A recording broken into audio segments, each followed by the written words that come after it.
Բարի երեկո, եթերում ուրվագիծն է, ես Պետրոս Հազարյանը, հեռուստատիտողներ, դուք նկատել եք, որ մենք պարբերաբար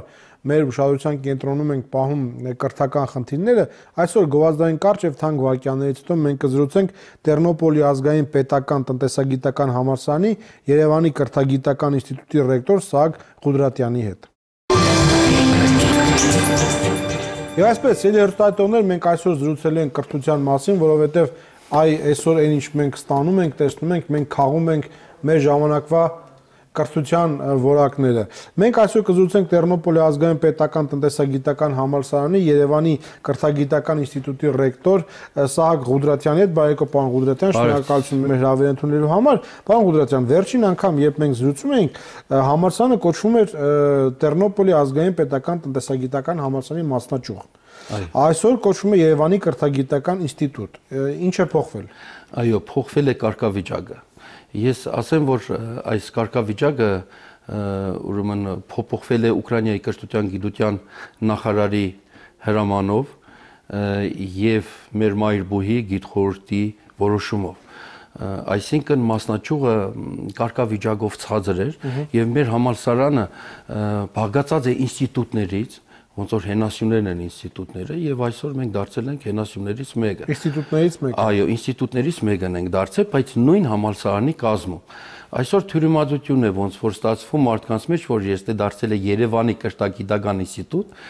մարդիկ կա մտածում են, որ սա հայկական համալսարան է դարձել, հայկական կրթօջախ է դարձել, բայց դա այդպես չէ։ Մենք մնացել ենք Տերնոպոլի ազգային տնտեսագիտական համալսարանի կազմում,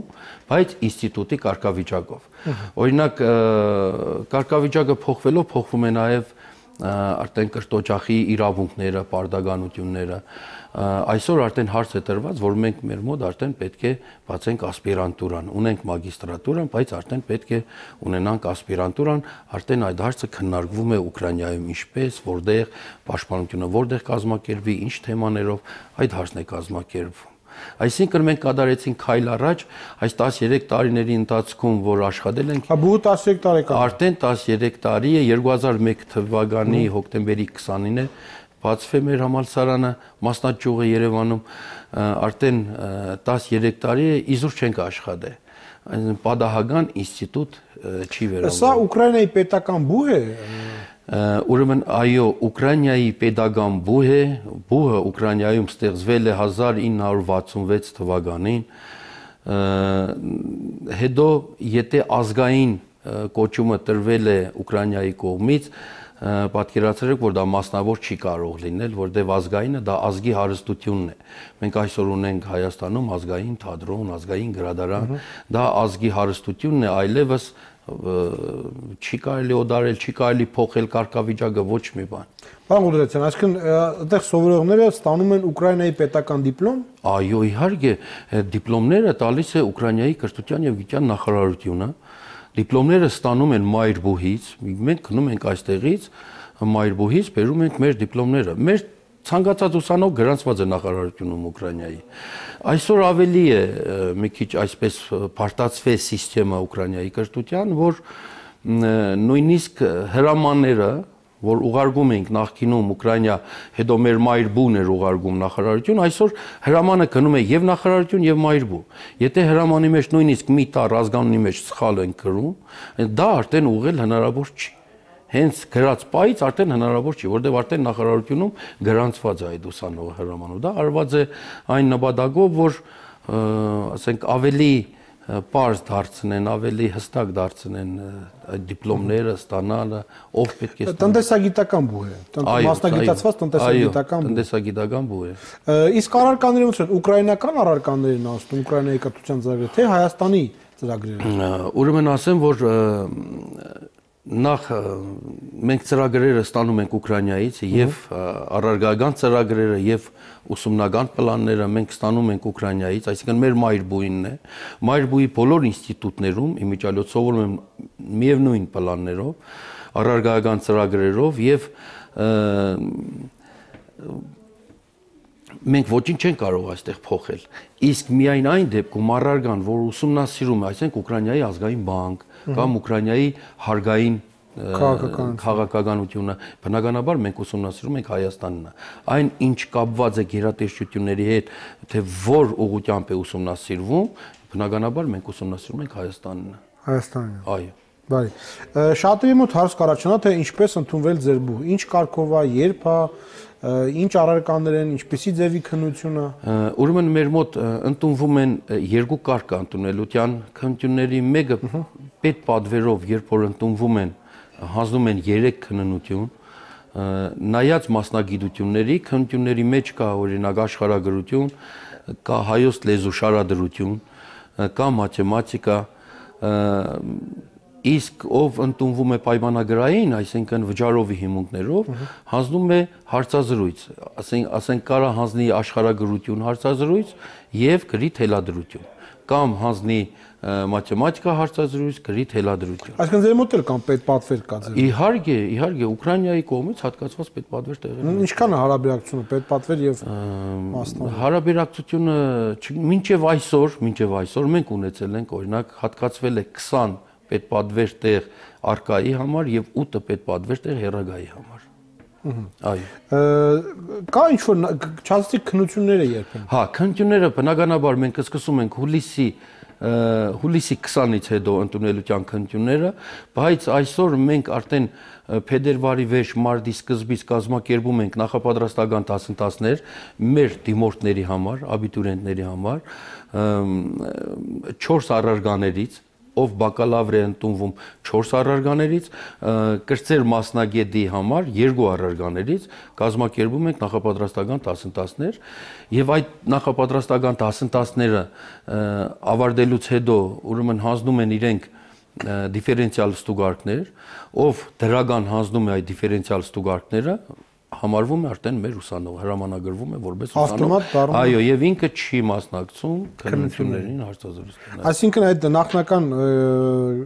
պարապմունքները, դասընթացները հենց քննության բազայի վրա։ Անպայման մենք առարգաները տալիս ենք ժամերը եւ այստեղ մենք արդեն տեսնում ենք ուսանողի դիմորդի գիտելիքներն ինչպիսին է։ Դրա համար ավելորդ դիմորդին տանել հարցազրույցի գիտենալով հանդերձ որ այո նա ունի մագարտակ, որ կարող է մեր մոտ սովորել, համարում ենք անիմաստ։ Պարոն Ղուդրասյան, անկեղծ ասենք, մեր մարդկանց մոտ նստված կա այսպեսի պետական բուհ եւ մասնավոր բուհ։ Ճիշտ է, պետական բուհերի որակը տարի վատանում է, բայց մասնավոր բուհերի մասին ավելի վատ կարծիքի են։ Հայ մարդիկ մտածում են, փողը տալիս ես, գնում ես դիպլոմը վերցնում ես։ Կրթությունը երկրորդ, երրորդ տեղում է։ Ինչ եք ուզում, որ ես պատասխանեմ։ Ես ճիշտ ասած չեմ եղել բուհերում, այդ մասնավոր կամ pedagogan բուհերում։ Մարդկանց այս մտածելակերպը հիմք ունի թե ոչ։ Ճիշտ ասած, այսպես, օրինակի համար կրթությունը դա իմ սուբյեկտիվ կարծիքն է, որ պետք է այսօր համարվի Հայաստանի Հանրապետությունում որպես ազգային անվտանգության հարց։ Ինչու՞։ Ասեմ ինչու։ Տեսեք, ձեր ծրագրերով, օրինակ, հրավիրում եք մարդկանց, գալիս են նայում եք, եւ մարդիկ բողոքվում են այսօր, չէ՞, բողոքվում են, օրինակ, առողջապահությունից, մեկ ասում է, իմ թոկներ հիվանդ, երիկամ են բուժե կամ եւ այդպիսի բաներ։ Մշակույթից են բողոքվում, որ այսօր դասական երաժշտություններ չեն կրում եւ այլ կամ քիչ է կրվում։ Բոլոր ոլորտներից բողոքվում են, չէ՞, մարդիկ կան բողոքի գիրկը թևերի տակ դրած ման է գալիս։ Բայց ասեմ այսպես, սա արդյունքն է այն 90-ականների վերջերի կրթության արդյունքն է այսօր։ Չէ՞ որ այսօր աշխատում են այն մարդիկ, ովքեր ավարտել են 20, 25, 22 տարի առաջ, չէ՞։ Եվ հիմնականում այն ժամանակ մութ ու խավար տարիներ էին։ Կրթության որակը կտրուկ ընկավ։ Իհարկե մենք չենք համեմատի 80 կներեք 90-ական ասի 80-ականների վերջերի 80-ականի սկզբի կամ 70-ականների կրթության մենք չենք համեմատի։ Եվ երբ որ այն մութ ցուրտ խավար տարիներն էին, մարդիկ կիսաքաղցած, բնականաբար ուսումը ոնց որ անցել էր մի քիչ երկրորդ պլան, այստեղ գոյատևման խնդիրներ, չէ՞, միևնույն ժամանակ մենք պատերազմում էինք։ Եվ այսօր արդյունքն է դրա։ Ես չեմ մեղադրում ոչ սովորողին, ոչ սովորեցնողին։ Իդեպ օգտվելով առիթից ես իմ խորին շնորհակալությունն եմ ուզում հայտնել այն ժամանակվա եւ ուսուցիչներին, եւ դասախոսներին, ովքեր այդ ծանր տարիներում կարելի ասել նույնիսկ կոպեկներով 5000 դրամ ամսական աշխատավարձով մարդիկ աշխատել են։ Այդ մարդիկ ֆանատներ են եղել, էլի, որ այսօր պահպանել են մեր համար կրթությունը։ Եվ ինչի համար եմ ասում, որ ազգային անվտանգություն, որովհետև ինչպիսին ենք ուզում տեսնենք մենք 20 տարի հետո մեր երկիրը։ Այսօր մենք քրտնաջան պետք է աշխատենք։ Եթե մենք ուզում ենք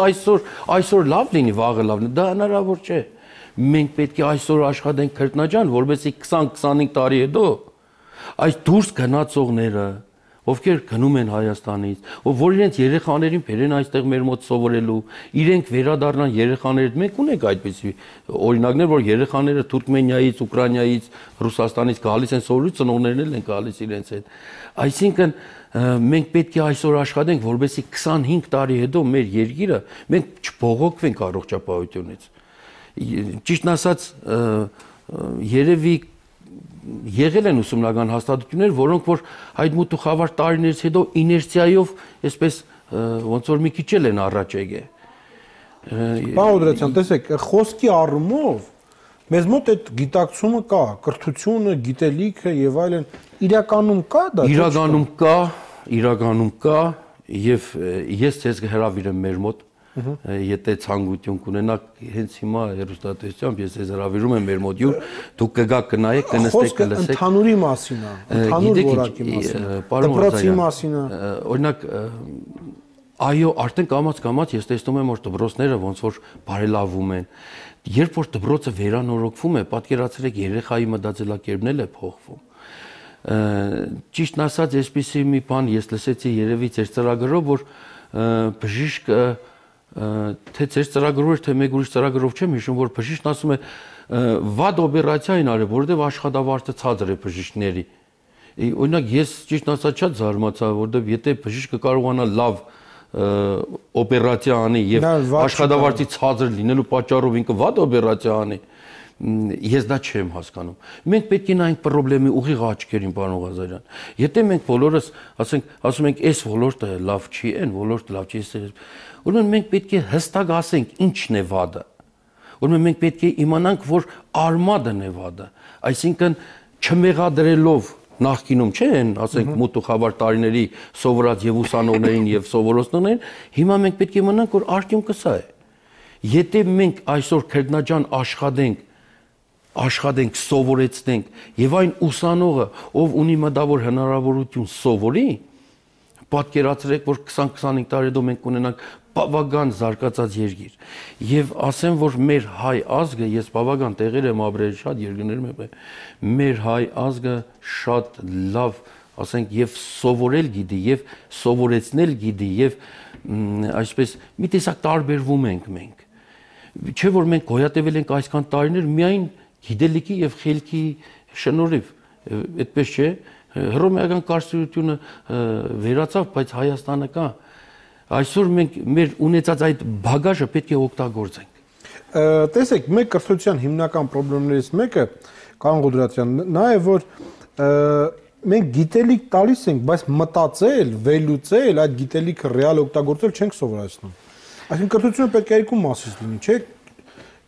Իմացություն եւ վերլուծություն։ Այդ մասը մեր մոտ չկա։ Ուրեմն մտածել երեխայի ուսանողին չեն սովորացնում։ Այսպես ասենք, մի քիչ օրինակով բերեմ, որ մարդուն ավելի լավ է ձուկ բռնել սովորացնել, քան ամեն օր ձուկ տասուդի։ Այսինքն, որքան էլ որ մենք ուսանողին տանք այսօր գիտելիք, վաղը այդ մեր տված գիտելիքը արդեն չի բավարարի պահանջներին։ Ուսանողին պետք է սովորեցնել, սովորել։ Այո, որ ինքը պետք է օգտվի գրադարաններից, օգտվի մամուլներից, միջազգային, համաշխարհային գրադարաններից, այսինքն այսօր օրինակ ես շատ տեղ եմ տալիս նաև լեզուների իմացությանը։ Եթե ուսանողը այսօր լավ անգլերեն գիտի, ինքը կկարողանա օգտվել բազմաթիվ գրադարաններից։ Ինչպես է ձեր բուհում օտարլեզվի դասավանդում, ինչ օրինակ օտարլեզվի դասավանդումը ես շատ գոհ եմ։ Մեր օրինակ դասախոսները շատ հիանալի մոտեցում ունեն եւ մենք օտարլեզում բաժանել ենք օրինակ մասերի, առաջի կուրսում սովորեցնում ենք օդար լեզվի ազերն ենք սովորեցնում, սովորել ենք սովորեցնում։ Երկրորդ կուրսից մի քիչ բարձրացնում ենք երրորդ, չորրորդ կուրսից մասնագիտական, այսինքն ամեն մասնագիտություն իր օդար լեզուն պետք է սովորի։ Տերմինոլոգիան, բնականաբար, հաշվապահ, իր հաշվապահությունը, մեր շրջանավարտը մագիստրատուրան ավարտեց, մեր մոտ բակալավրը, մագիստրատուրան, կարծեմ Առաքելյան Գևորգ էր անունը, ինքը ընդունվեց ամերիկական կազմակերպությունում գլխավոր հաշվապահ,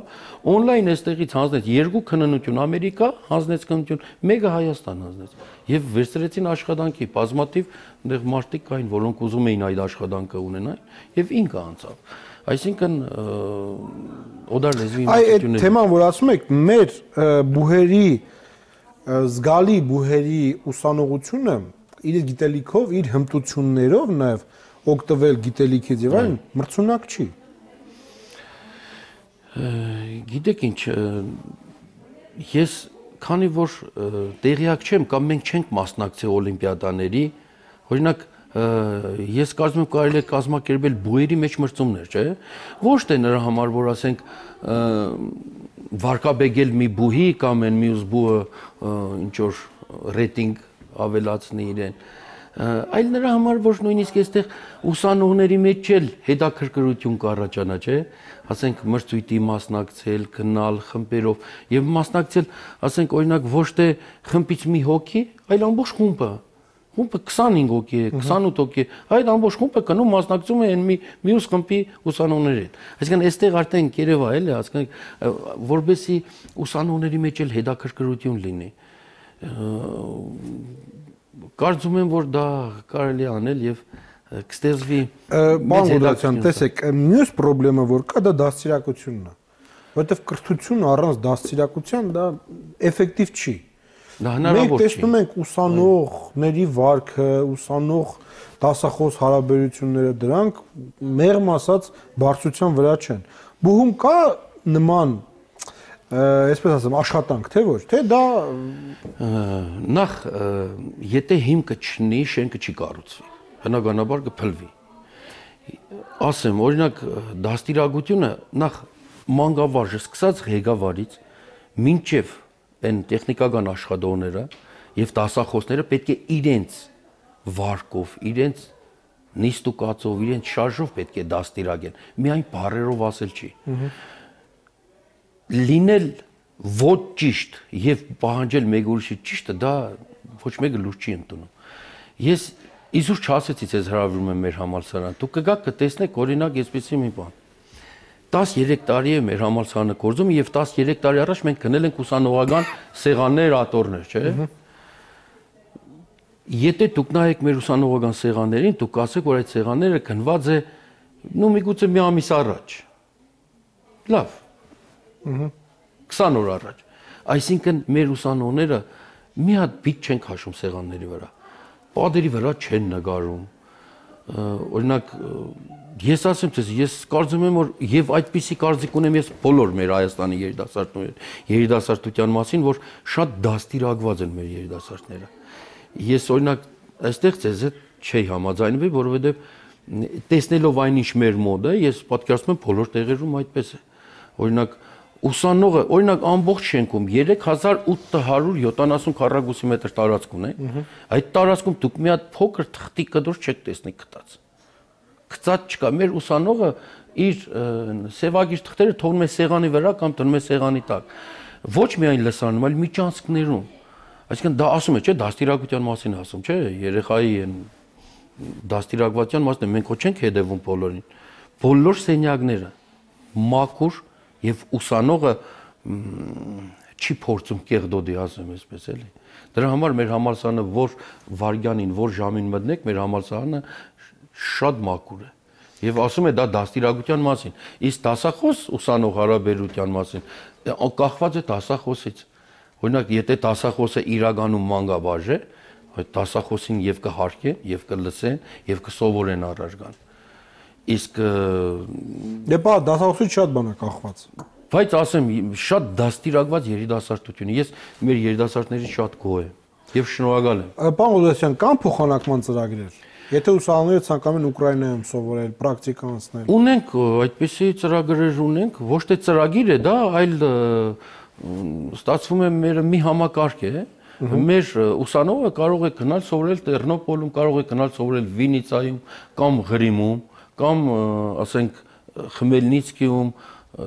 Կալուշում, Չերտկովում, այսինքն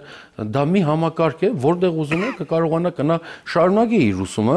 բնականաբար ոչ առաջի կուրսից եւ ոչ վերջի կուրսից։ Այսինքն 4-րդ կուրսը չի կարա եւ առաջի կուրսը չի, երկրորդ, երրորդ կուրսից, պожалуйста։ Իսկ պրակտիկա, եթե մեր շրջանավարտը օրինակ այս տարի անցած ուսումնական տարում մեր ուսանողներից մեկը ցանկություն էր հայտնել իր պրակտիկան անցնել Ուկրաինայում եւ ինքը իր պրակտիկան անցկացրեց Չեռնավցի քաղաքում։ Այսինքն մենք ունենք այդպես հնարավորություն, որ ուղարկում ենք ուսանողին գնա պրակտիկան անցկացնի Ուկրաինայում։ Դուք ասիք նաև հերրակա ունեք, հա։ Այո։ Հերրակա ուսանողները որպես կանոն աշխատում են։ Այո։ Այդ խնդիրը մեր մոտ կարգավորված է թե չէ։ Այդ խնդիրը մեր մոտ կակրած կարգավորված չի։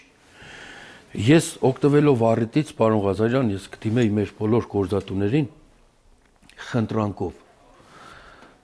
որ ուսանողին թողնեն գնա քննաշրջանին մասնակցի այդ 21 օրը։ Գիտեք ինչ շատ ուսանողներ եմ հեռացրել, որոնք որ դասերի չեն հաճախել, նախ ես չեմ հանդուրժում, որ ուսանողը լսարանում չլինի։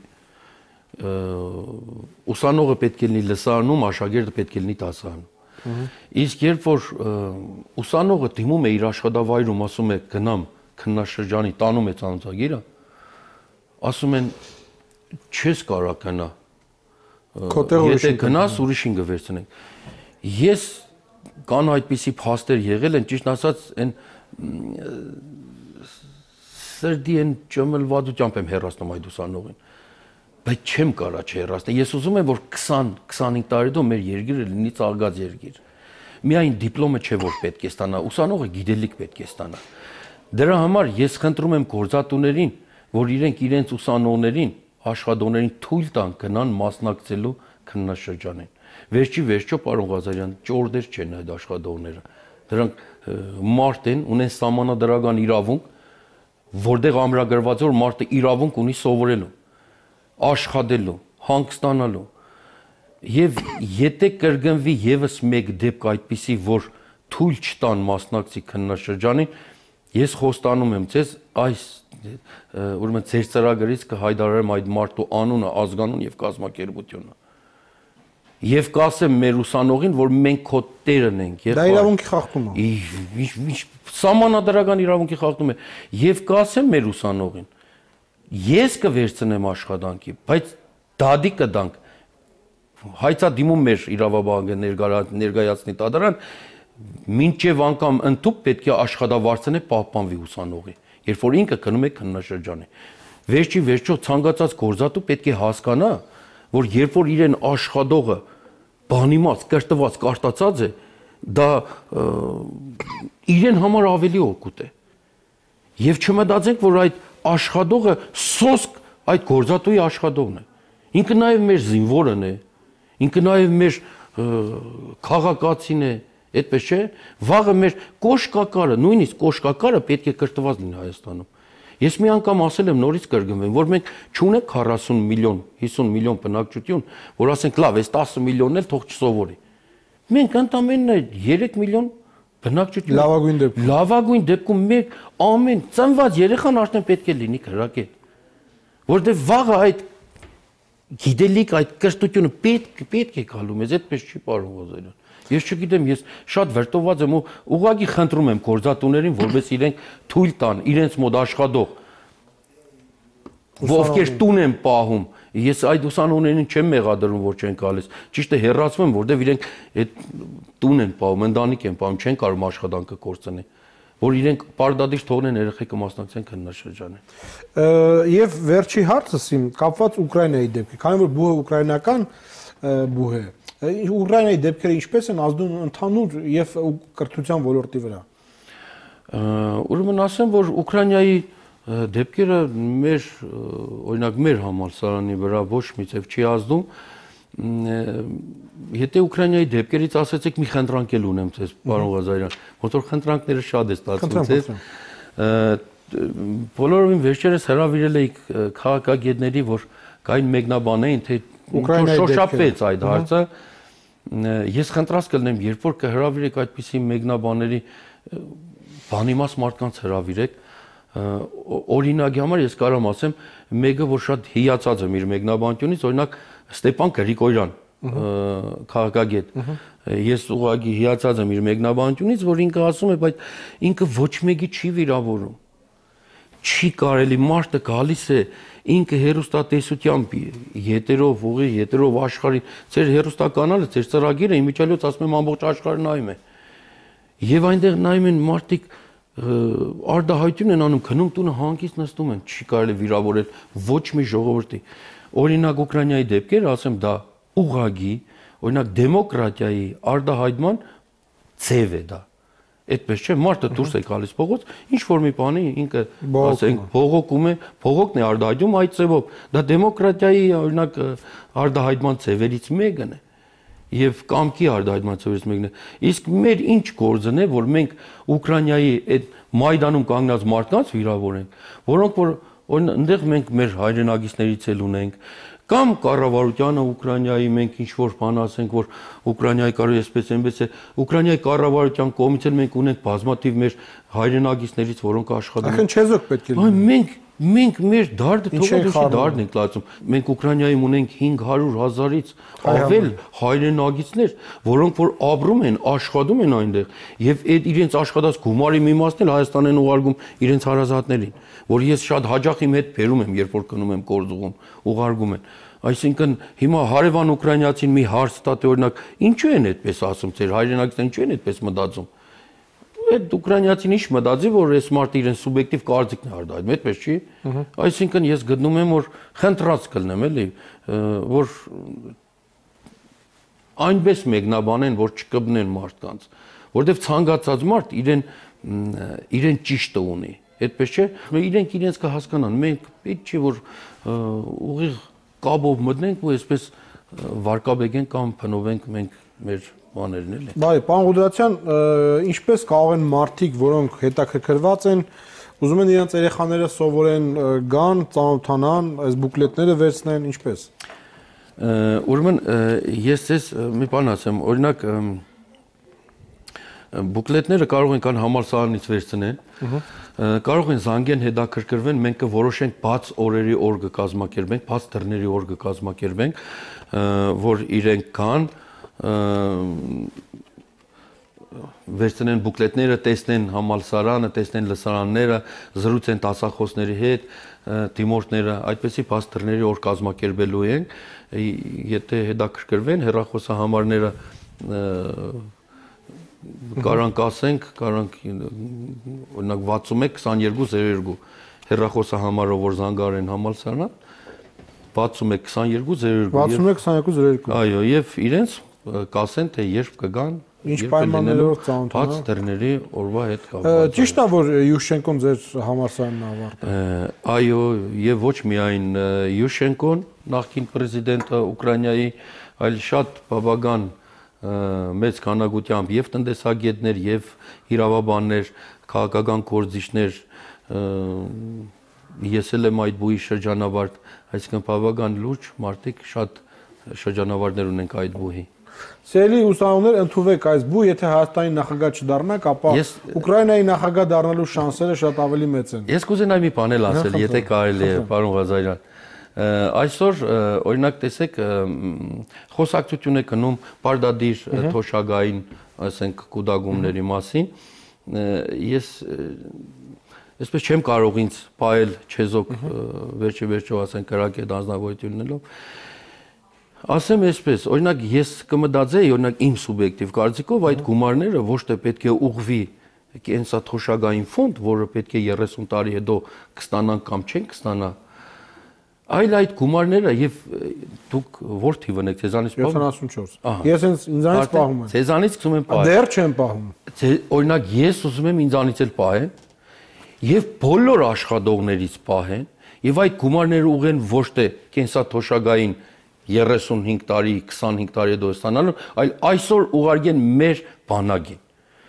մենք պարտավոր ենք բոլորս մեր բանակը պահելու ես ուրախ կլինեմ ու համոզված եմ, եթե այդ գումարները մենք ուղենք մեր պայմանագրային ծառայողների աշխատավարձը կրկնապատկելուն, որոնք հագարագործի նշանառուի գնդագիտակ հասարման են պահում, մենք ում է գաղտնիք, որ այսօր մեր հարևան թշնամին սպառազինվում է մինչև ադամները։ Իսկ մենք ասում ենք, որ մենք դուխով ենք, մենք հզոր ենք, մենք դուխը հասկանալի է, բայց ռակետի դեմը դուխով ինչ ենք անելու։ Այսինքն ես կուզենայի, որ այդ գումարները հավաքվենք, ուղարկենք մեր ուղի բանակի տրամադրության տակ, որովհետեւ եւ աշխատավարձեր բարձրացվի, եւ նորից զենք ու զինամթերք ձեռք բերեինք։ Մենք 30 տարի պետք է ունենանք հայրենիք, որտեղ ստանանք թոշակ։ Եթե մենք այդ քայլը կատարենք, ես համոզված եմ, որ ոչ մեկը չի ասի ինչու իմ աշխատավարձից պահեցին 5%։ Օրինակ դուք կասեք, պարոն Ղազարյան։ Չէ, ես ընդհանրապես չեմ ասում։ Չէ, օրինակ ճիշտ ասենք, էլի, ասում եմ շիդակ խոսենք։ Եթե մեր բանակին, մեր երեխանց, մեր զորք, եթե իմանանք որը տեղա հասնելու։ Ուրեմն, եթե այդ գումարները բանակի մեր զինվորներին պետք է գնա ու տեղ չհասնի, այդ տեղ չհասցնողին ուղիղ պատի մոտ կանգնեցնեն ու ասում է ուղիղ կնդագարեն, կներեք մի քիչ այսպես ռազմասիրական ավարտում ենք այսօր մեր եթերը, շնորհակալություն պարոն Ղուդրատյան, մենք զրուցում ենք սելերոստատողներ Տերնոպոլի ազգային պետական տնտեսագիտական համալսարանի Երևանի կրթագիտական ինստիտուտի ռեկտորի հետ, կարող եք գալ, դիմել, հետաքրքրվել եւ ձեր երեխաներին սելերոստատողներ արդեն բերել նախապատրաստական կուրսերի ուկրաինական որակի կրթություն ստանալու համար, իսկ կրթական բազմազանությունը դա մեր մշակութային եւ կրթական հարստությունն է։ Շնորհակալություն հանդիպման համար, կարելի ասել մենք կհանդիպենք վաղ, ցտեսություն։ Հաղորդման հովանավոր Կոնվերսբանկ։ Հաղորդման հովանավորն է Սեմուր & Քո ընկերությունը։ Հարգելի ուղևորներ, մեր ինքնաթիռը 30 րոպեից վայրեջք կկատարի Կրասնոդարի օդանավակայանը։ Վիզա քարտով վճարում ընդունում եք։ Իհարկե։ Ինչ։ Սիրելի ուղևորներ, պլանները փոխվեցին, ինքնաթիռն ուղղություն վերցրեց դեպի Վենետիկ։ Վենետիկ։ Մեկնեք Վենետիկ կատարելով վճարումներ Կոնվերսբանկի վիզա քարտերով։ Ավելին, 2 հաղթող կստանան սմարթ հեռուստացույցներ, իսկ 8 երջանիկներ iPad-ներ։ Կոնվերսբանկ եւ վիզա յուրաքանչյուրի համար։ Սեմուր & Քո առաջիններից մեկը Հայաստանում մետաղական հիմքով տարբեր տեսակի շինանյութերի արտադրության մեջ։ Մեզ մոտ կարող եք ձեռք բերել տարբեր հաստության, չափերի եւ ձևի գիպսակարտոնի պրոֆիլներ, կրաբ, չիբուր, կախիչ, կցոր, սվաղի ուղղորդիչներ, գաջի անկյունակներ եւ այս ամենը լավագույն մետաղից ամենամատչելի գնով։ Սեմուր & Քո խանութների ցանց։